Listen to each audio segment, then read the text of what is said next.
The Omen. 20 facts I bet you didn't know. Number 1. Casual lunch idea. The Omen didn't start as a studio pitch or a carefully engineered blockbuster. The idea was born during a lunch conversation involving producer Harvey Bernhard. They toyed with a simple but unsettling idea. What if the Antichrist already existed? Not as a dark, monstrous figure, but as a child growing up among the world's most powerful people. That ordinariness is what made the idea so disturbing. Bernhard later brought in writer David Seltzer to flesh out the script. The original plan was a low-budget horror film. Warner Brothers passed on the script, dismissing it as a cheap attempt to cash in on the success of The Exorcist. Everything changed when Alan Ladd Jr. at 20th Century Fox saw its potential. With his support, the accidental idea was transformed into one of the most influential horror films of all time. Number 2. Damien attacked the director. Finding the perfect child to play the Antichrist turned out to be far more brutal than anyone expected. Director Richard Donner auditioned hundreds of children for the role of Damien. The search became so difficult that Donner briefly considered casting a little girl instead. As a last resort, he asked each child to physically attack him. Most kids froze, smiled nervously, or lightly pretended. Then 4-year-old Harvey Stevens stepped forward and didn't pretend at all. Stevens screamed, clawed at Donner's face, and kicked him in the groin with shocking ferocity.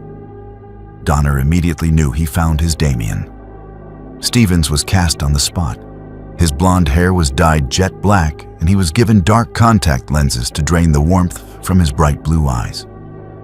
The transformation was instant, turning a cute toddler into a chilling horror icon.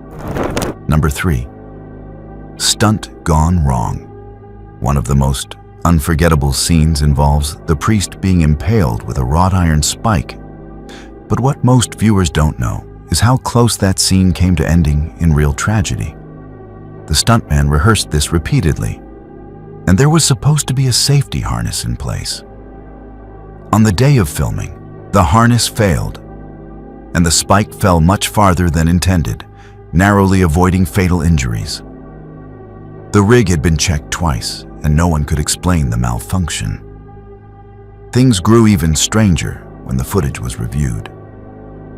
Just before the spike was released, a faint, distorted blur appeared on screen. Human in shape, but unnatural. Editors dismissed it as a lens flare, yet several crew members swore it looked like a figure reaching toward the falling spike. Number 4. Name changes. The name The Omen feels cursed in hindsight because it wasn't the film's original title. Early on, the project was titled The Antichrist, and later, The Birthmark. During filming, in Italian maternity wards, signs were posted reading, "Filming the Birthmark." Patients complained, saying they didn't want any mention of birthmarks near newborns for fear of bad luck. To calm concerns, the crew replaced the signs with ones that read, "Filming the Omen," intended only as a temporary fix. But something strange happened. The new title just felt right. It stuck and eventually became the film's official name. Even Damien himself almost had a very different identity.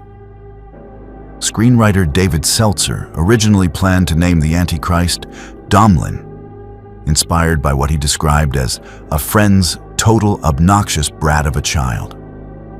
His wife quickly shut that idea down. Seltzer ultimately chose Damien, inspired by Father Damien, the priest who founded the first leper colony in Hawaii. A name meant to honor compassion and sacrifice would instead become forever linked to one of horror's most chilling children. Before we move to the next fact, be sure to hit like and subscribe. More unsettling details and deeper reveals are coming. Number 5. Hotel fire. Location scouting is usually routine, even boring. For The Omen, it turned eerie very fast. One of the producers booked a hotel near Guilford for the cast and crew. After a day of shooting, a group gathered in the hotel lounge, reading lines from the script. An assistant read aloud a line describing the Antichrist's origins. His birth was foretold by fire. Almost immediately, the fireplace erupted. Flames flared violently, sparks shot across the room, and within minutes, the entire lounge was on fire. The blaze tore through the lower floor of the building. No one was hurt, but the damage caused the hotel to be permanently shut down. Fire inspectors blamed a faulty chimney, yet witnesses swore the fireplace had been cold all evening and only ignited at the exact moment the line was spoken. Yes, fires happen, but on this production, it seemed to wait for its cue. Number 6. Fear almost killed the film. After 20th Century Fox backed the film, fear nearly killed it again. A string of disturbing real-life incidents sparked panic inside the studio. An internal memo suggested shutting the film down entirely, not over money, but fear. Then something unexpected happened. The rumors of a so-called Omen curse leaked to the press, audience curiosity exploded, and Fox reversed course. Instead of denying the stories, they leaned into them, boosting marketing and letting the myth grow. Whether it was a brilliant strategy or something more unsettling, that decision ensured the Omen wouldn't quietly vanish, but become a legend. Number 7. Too offensive for God. An early draft of the script included a sequence set inside a cathedral, where a priest confronts Damien directly. In response, every stained glass window in the cathedral explodes inward. The image was meant to be the film's most blasphemous moment. Officially, the scene was cut due to cost. Unofficially, the production received strong objections from high-ranking clergy, stating the film was already pushing dangerous boundaries. Some crew members later claimed that every attempt to plan the sequence was plagued by strange problems, mysterious fires, sudden power outages, and even corrupted film reels. Whether it was divine censorship, institutional pressure tied to the Vatican, or coincidence, the result was the same. The scene was erased completely. Number 8. Lightning strikes again. Before The Omen earned its reputation for being cursed, strange events were happening in the sky. During production, multiple flights connected to the film were struck by lightning. First, lead actor Gregory Peck was flying to London when his plane was hit mid-air. Then, executive producer Mace Neufeld experienced the same thing on a different flight. Weeks later, screenwriter David Seltzer was also aboard a plane struck by lightning. No one was injured in any of the incidents, but the pattern was impossible to ignore. While filming abroad, producer Harvey Bernhard narrowly avoided another lightning strike when a bolt hit the ground just feet away from him during a break. Again, no injuries, but by this point, the crew stopped laughing it off. Conversations on set grew quieter, more uneasy. Still, production never paused. Filming continued as scheduled, even as it began to feel like the project itself was being tested from above. Number 9. Grief changed casting. The role of Robert Thorne almost went to another Hollywood legend. Before casting Gregory Peck, the part was first offered to Charlton Heston. Heston declined for personal reasons. The story cut too close to home after the recent suicide of his son. In a grim twist of fate, the role went to Gregory Peck, who was also grieving the loss of his own son, who had died by suicide shortly before filming began. In fact, production initially hesitated to even send Peck the script because of this tragedy. To everyone's surprise, Peck accepted the role, encouraged by his agent to return to work rather than isolating himself in grief. Peck put his pain into his performance. Peck's grief gave The Omen its emotional weight, transforming it from a standard horror film into something far more unsettling. Number 10. Safari Park Chaos. One of the most unsettling scenes was filmed at Windsor Safari Park. Damien's mother stops their car, only to be swarmed by baboons in a violent frenzy. What viewers don't realize is that none of that fear was staged. During the shoot, the car unexpectedly stalled inside the baboon enclosure. To heighten the realism, handlers had already taken risky steps. They delayed the animal's feeding, placed food around the vehicle, and even used baby baboons to provoke a territorial response from the troop. It worked too well. The baboons charged, slammed into the car, clawed at the windows, and shrieked uncontrollably. Panic set in immediately. Lee Remick's screams were not acting. They were genuine fear. No added sound effects were needed. What the camera captured was the moment itself. The intensity of the experience stayed with the cast and crew long after filming ended, adding yet another chapter to the growing belief that The Omen wasn't just depicting terror, it was surrounded by it. Number 11. Financial gamble. When Gregory Peck signed on to play Robert Thorne, he made a risky decision. Instead of taking his usual high salary, Peck agreed to a significantly smaller fee of $250,000 in exchange for 10% of the film's box office sales.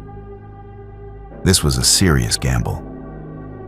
Expectations for the film were low, and no one believed a religious horror movie would become a major hit. Peck's choice wasn't based on trends or predictions, but on trust in the story and its psychological depth. That trust paid off big time. The Omen went on to earn more than $60 million in the US alone, turning Peck's percentage deal into an estimated $6 million payout. By accepting less money up front, Peck ended up with the highest paying performance of his entire career. Number 12. Priest's warning. During pre-production, a priest reportedly arrived on set. He spoke to the filmmakers with a warning that stopped people cold. "You must not make this film," he said. "It is evil." He didn't speak like a protester or a fanatic. He spoke calmly and fearfully. He claimed the story of the Antichrist was part of a recurring symbolic cycle, and that bringing it to life would draw attention from forces best left undisturbed. Then, just as strangely as he arrived, he disappeared.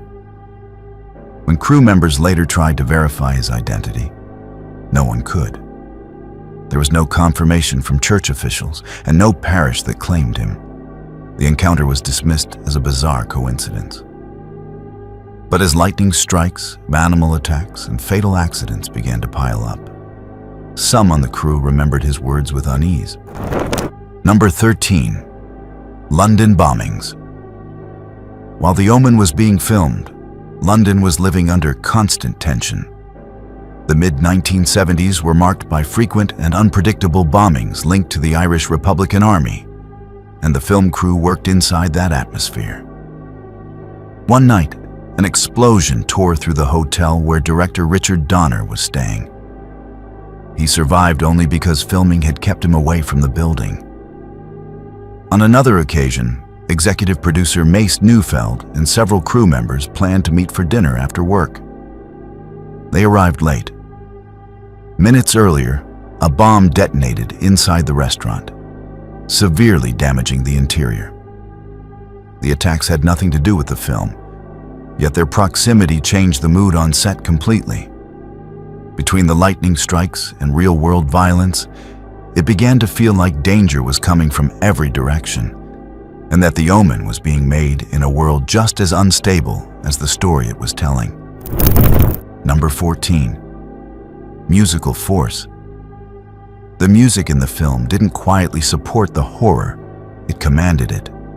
Composer Jerry Goldsmith rejected traditional suspense scoring and instead unleashed chanting voices, pounding rhythms, and unsettling Latin lyrics that put the audience on edge. The score didn't slowly build tension, it forced it into the moment. Recognizing how vital the music would be, director Richard Donner and producer Harvey Bernhard personally asked Alan Ladd Jr. for an extra $25,000 to hire Goldsmith after seeing him perform at the Hollywood Bowl. The result was Ave Satani, a theme built from inverted Gregorian chants and literal Latin phrases praising Satan. The gamble paid off.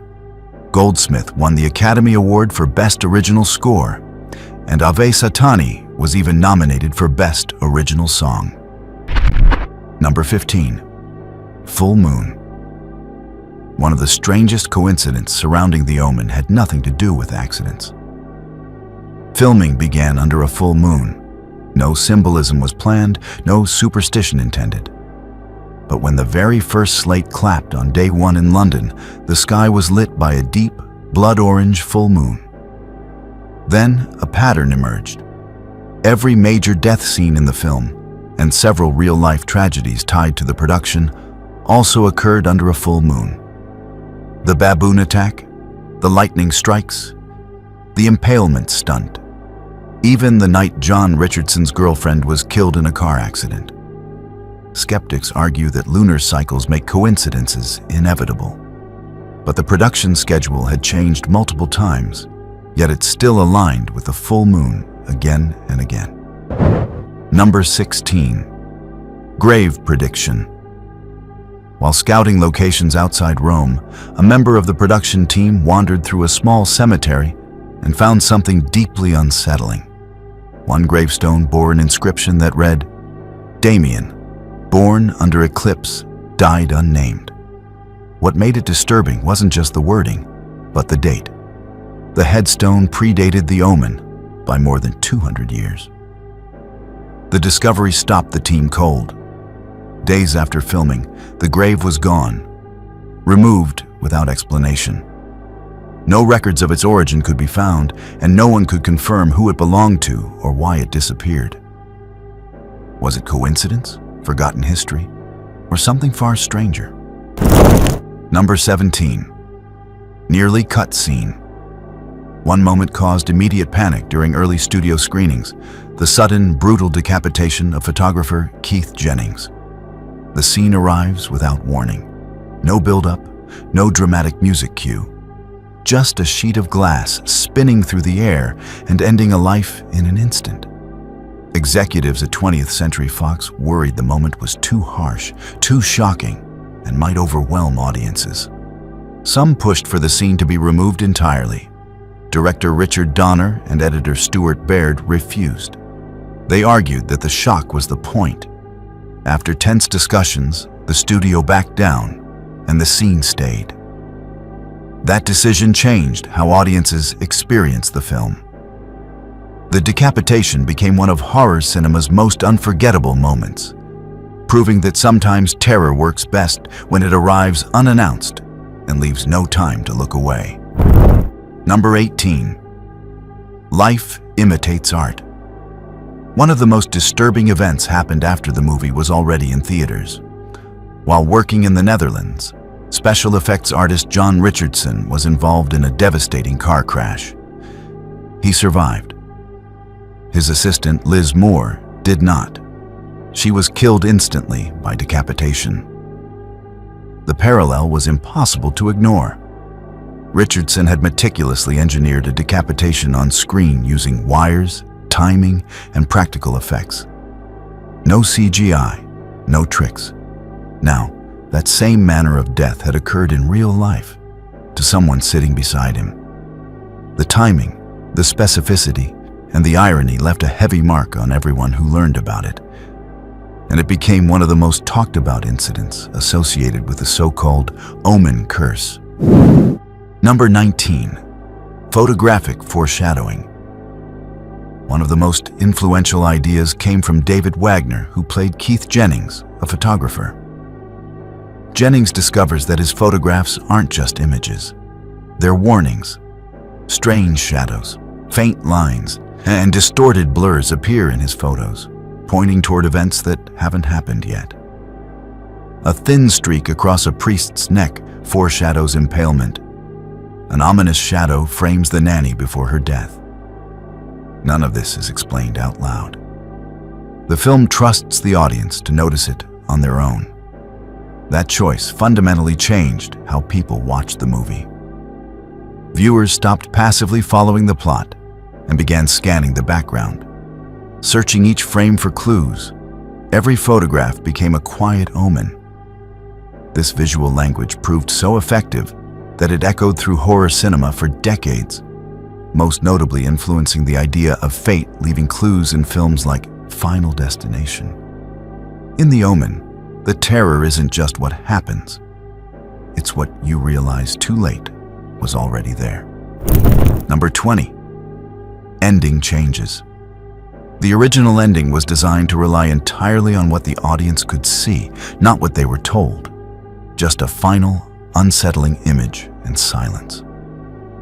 Studio executives worried that this might confuse viewers, so they requested added context. As a compromise, text was inserted to clarify the implication. The Antichrist had survived. That moment almost didn't exist at all.